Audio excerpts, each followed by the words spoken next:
Books have the power to expand our intelligence, or take us on an adventure and entertain us, and in most cases, reading a book is never a bad thing. However, there are some dark and mysterious, nightmarish books from history that should never be read, ever. Ranging from a text that's said to kill anyone who ever reads it aloud, to a book that's so dangerous it's locked away in the secret vaults of the Vatican. So let's jump right in and take a look.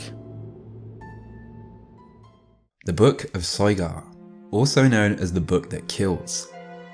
It's a 16th century Latin book on magic, which was believed to have been lost forever until two manuscripts were found in the British Library in 1990. And the odd thing about this book is that it's written in coded grids of letters. One of those manuscripts was owned by a famous scholar known as John Dee. He devoted most of his life to trying to decipher the book, and the story goes that he was so frustrated by the letters that he summoned an angel to help crack it and learn its secrets. He summoned the angel Uriel, who explained that the book came into existence when Adam ended paradise, and that it could only be interpreted by the archangel Michael, and to this day it is yet to be unlocked and the secret is still hidden. If you're thinking of having a go at cracking it yourself, you should know that according to legend, anyone who figures it out is fated to die within 2.5 years. Tamino's Hell is a Japanese poem that featured in a book called The Heart is Like a Rolling Stone that was written in 1919. The poem is about a young boy named Tamino who is grieving the death of his family. The words were written from pure suffering that has now taken the form of a curse. And it's said that it should only be read in your mind and never out aloud, as whoever reads it will die and their soul will be forever damned and be sent to the darkest corners of hell. Now I'm not going to read it out loud just to be on the safe side, but I'm going to show you the poem, and like I said, it's safe to read in your mind. So if you want, I'll give you a few seconds to take a look and pause it. But remember, don't read it out aloud if you're superstitious. If you don't want to read it, just skip ahead.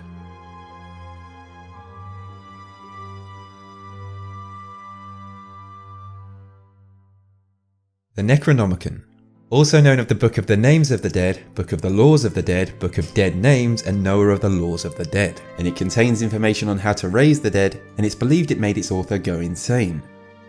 The Necronomicon is said to be a fictional book, which was dreamt up by horror writer H.P. Lovecraft. And people were so interested in this prop and the references to it in his stories that people took the opportunity to publish it, and you can easily go online and buy it. As you probably guessed by now, it contains information about the dead, and it widely features a nightmarish creature referred to as Cthulhu mythos, a being so hard for the human mind to comprehend it could easily make you lose your mind just thinking about it. H.P. Lovecraft said that in his stories, the book was written by a man called the Mad Arab Abdul al-Hazred, and that the Necronomicon was bound in human flesh. And this book is said to be so strangely detailed and scary that it's gathered a huge cult following all over the world. A grimoire is a book of magic that usually contains rituals and instructions for casting spells, and most witches believe that a book of shadows or a grimoire should be burnt after the witch's death in order to keep their magical identity a secret. Now in 2013, a collection of unknown grimoires went up for sale on a website that sold for $13,865, as they belonged to a famous 60s high priestess of Wicca who led her own coven.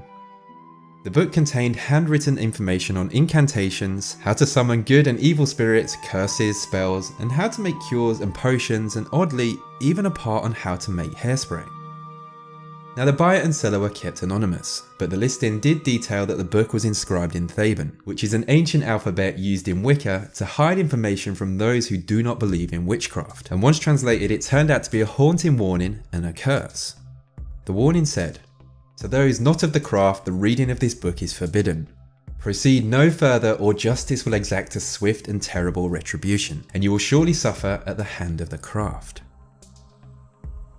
The Orphan Story is a book that was written in the early 1600s by a monk that broke his sacred vows, and it tells the tale of a young boy who leaves Spain at the age of 14 to seek out adventure and fortune in the Spanish colonies. The story follows the boy on his travels, and it features run-ins with pirates, romantic encounters, and showing the boy becoming a soldier, then a monk, and then an archbishop. The strange thing with this book is that it was only published over 400 years later in 2018, despite many attempts to translate it and get it published throughout its history. That's because anyone who has ever been involved with it has said to have met a tragic end, through things such as unexplained diseases or accidents. This has led to the belief that the book is cursed, but the person who managed to finally publish it claims it's a wonderful window into the golden age of Spanish history, and thankfully, she's still alive today. The Grand Grimoire, sometimes called Red Dragon or the Gospel of Satan. It's an ancient book thought to hold incredible power, but power that comes with a price. The book was apparently written by someone called Honorius of Thebes, who claimed to have been possessed by the devil himself, and the original book is believed to be one of the darkest occult books ever, and it's apparently so dangerous it's locked away in the secret vaults of the Vatican. Not much is really known about the text, apart from the fact it was written in 1512, and variations of it have been published, and that it contains information on how to summon some pretty nasty demons. Oh, and the fact that anyone who reads it is offering their soul to the devil. The Book of Sacred Magic of Beril the Mage is a 15th century manuscript that was translated into English in the year 1900, and it's long since had a reputation for being cursed. The text was said to have been written by Abraham of Wurzburg, after he went on a quest to Egypt where he encountered a magician called Beril who taught him a secret method of magic. It contains rituals for things like raising the dead, acquiring treasures, summoning spirits, becoming invisible, starting storms, and even things like gaining the ability to travel through air and water. Now, Abraham believed that every person has their own unique personal demon. In his book, he teaches how to summon and control that demon, to grant things like I previously mentioned, but all of those powers and abilities come with a downside. It's thought that anyone who owned the sacred book would be haunted by spirits, and they would bring about terrible luck and ultimately cause an early death. In 1648, the 30-year War was nearing its end, and the Swedish army looted the city of Prague.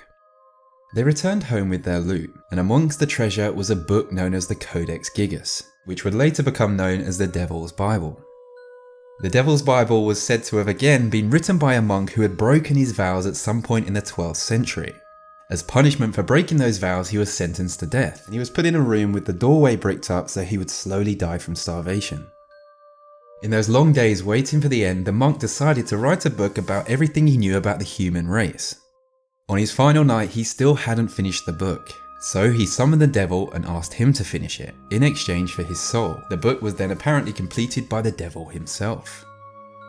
It originally had 320 pages, but somewhere along the line someone removed the last 10, and it contains dark images and rituals and information about demonic entities, and even drawings of the devil himself.